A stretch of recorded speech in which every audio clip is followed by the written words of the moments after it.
Bruce DePoit with you on this post-Labor Day Tuesday. There are signs of new life in organized labor. After years of declining membership, unions are making a strong push in areas where workers have not had formal representation. This push comes as worker productivity continues to go up while real wages decline. We get two different perspectives on this today. Brad Bauman is with the AFL-CIO. Greg Murad is with the National Right to Work Committee, and it's great having both of you with us. Thanks very much for your time today. It's really great having you here. Brad, let me begin with you.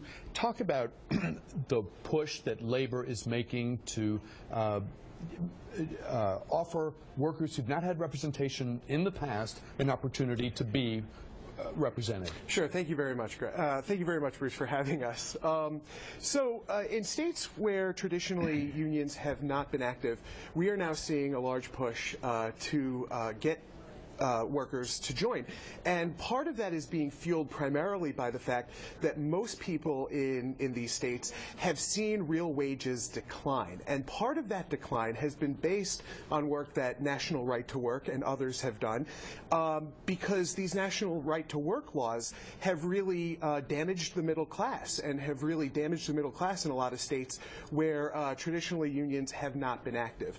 So folks are now seeing that those real wage declines and the harder it is to get by are now translating into the need for better worker protections in the workplace. Has your success, Greg, come at the expense of American workers and folks in the middle class? Yeah, absolutely not. And the notion that wages are lower in the right to work states is just false. It is only true if you refuse to factor in cost of living. Are wages in Iowa lower than wages in New York? Of course, but it also costs a lot less to live in Iowa than it costs to live in New York. And when you factor in cost of living, as a couple of major studies have done, you find anywhere from $2,000 to $4,000 more purchasing power on average per family in the right to work states as opposed to the non-right to work states.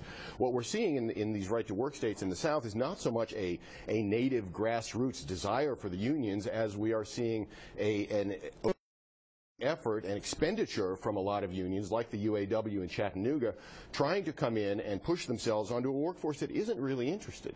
And tellingly, they're not trying to do it by elections whenever they can. They're trying to use this corrupt card check system where they can go to people's homes and refuse to leave until they sign the cards, or tell them this is just for information when really they're voting for the union without even knowing it. These sorts of deceptive tactics are what we see unions trying to do to move into traditional right to work states. Has labor used deceptive practices? No, not at all. And in fact, the deceptive practice that I want to bring to the table is some of these studies that Greg just brought up are actually being funded by the same people who fund National Right to Work. If you look at the Mackinac Center and a couple of the other studies that he's talking about, they're receiving millions of dollars from millionaires and billionaires like the Koch brothers in an attempt to actually weaken the ability for folks like us. You know, when you say, I just wanted for clarification, when you say like the Koch brothers, are you saying the Koch brothers and others? Yes, or are you the saying Koch rich brothers people and like others. the rich? Okay, all right. Yes, the Koch brothers and others. Go ahead. In fact, who also fund National Right to Work. Because honestly, in a lot of these situations, what we're seeing is that the translation of lower wages in these states hasn't affected the bottom line of the corporations. It hasn't affected the bottom lines of these millionaires and billionaires. They're still pocketing the same amount of money. What we're actually just seeing is less purchase power by the middle class.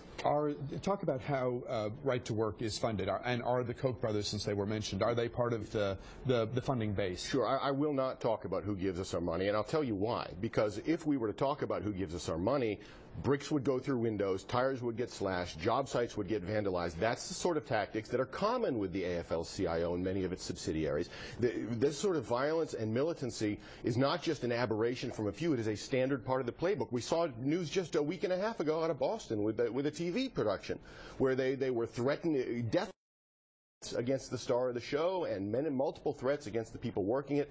This sort of thing is very, very common, and that is why we have to guarantee the confidentiality of our donors. But let me say one other thing, though, as to the quality of the studies. In terms of the charge you're making, which I think is fairly serious, are you saying that they're sort of a terror organization or terror light? I mean, that when they don't get their way, and in order to get their way, they resort to violence? I am saying that thug tactics are very common, and I am saying that very often the union leadership knows about it and, in fact, encourages it. We just saw a story last month out of the Philadelphia area where the union brass were actually praising at union meetings what they called the night crew of folks who were going around slashing tires, burned a church, did all kinds of things to shut down non-union opposition. This is common. Are there places where convictions have been obtained for the sort of actions you described? Against the thugs themselves, yes. One of the big problems we face is such as like what? Philadelphia. I believe that the thugs have been facing Philadelphia, you believe? Exactly, have been facing prosecution. You're not sure. I'm not sure the details of the Philadelphia case, but often the thugs do get prosecuted. What doesn't get prosecuted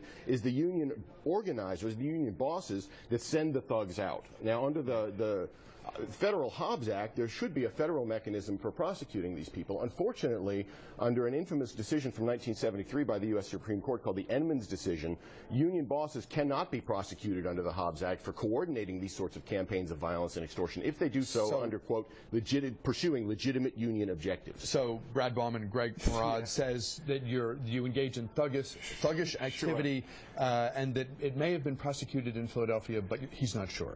Yeah, clearly not sure. Because everything that he said is just not just patently false, but I couldn't in a million years think that this is actually where the interview would go.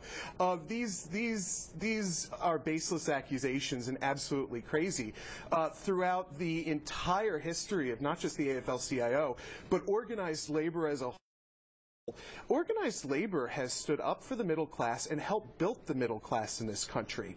And to make these allegations, especially when you know that you're not willing to sit here and you're not willing to defend the people who give you money, and you're not willing to defend the people who are going to fund the research that you continuously go forth and cite, is misleading to the American people. I think we should probably be having a debate on who actually has to gain from right to work and who doesn't, rather than throwing baseless accusations at one another. Let me open the phone lines because I want to broaden the conversation. I want to include the folks watching today at home. If you have a question or comment about the state of labor as we continue to talk with Brad Bauman of the AFL-CIO and Greg Murad of the National Right to Work Committee, phone lines open here at 703-387-1020, and we hope you'll join the conversation. Whatever your perspective, if you have a thought, do share it. We'll go to the phones as your calls come in. Again, the number here, which we've posted to the screen,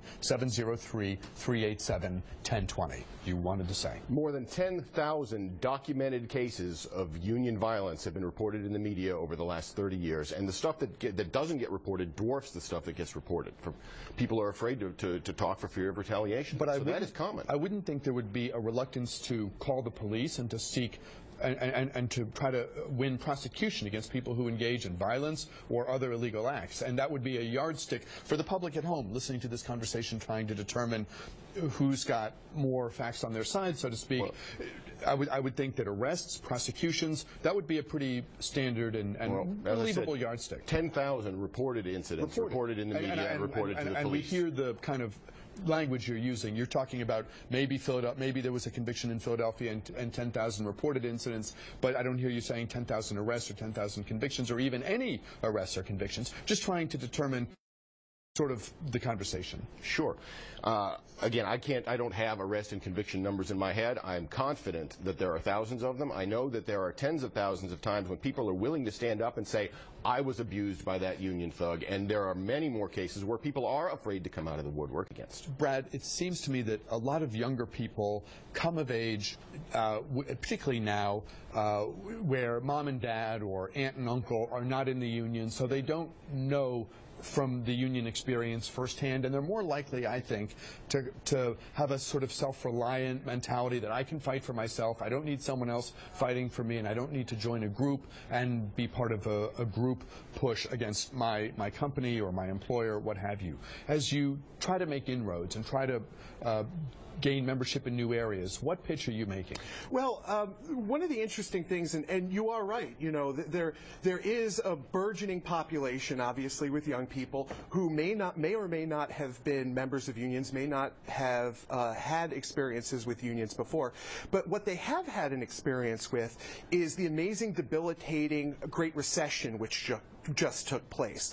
And there's no question who was at fault. Millionaires, billionaires, the big banks, folks who fund national right to work. And what they're seeing is they're seeing a world in which they realize that they can't necessarily get by.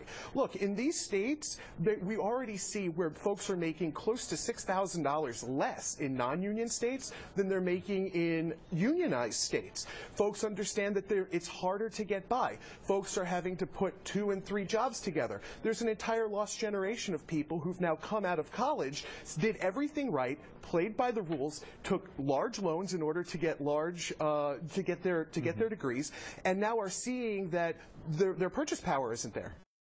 We'll take a break. When we come back, Greg, we'll start with you. Brad, Greg, stand by for just a moment. A break here. More of our conversation and your phone calls on the other side of the break. We pause as well to update you on the hour's top stories and the forecast. Much more news talk as we continue.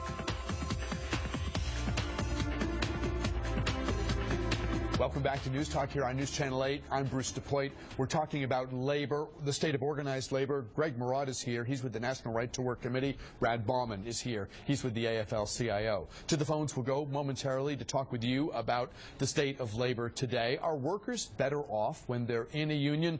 That's among the conversation, that's among the topics we can discuss with you. Anything in the worker area is really fair game as we talk about the state of labor on this Tuesday here on News Talk. 703-387-1020. That's the number here. Grab an open line. Be part of the conversation. We look forward to your calls, and we'll go to the phones as your questions and comments come in.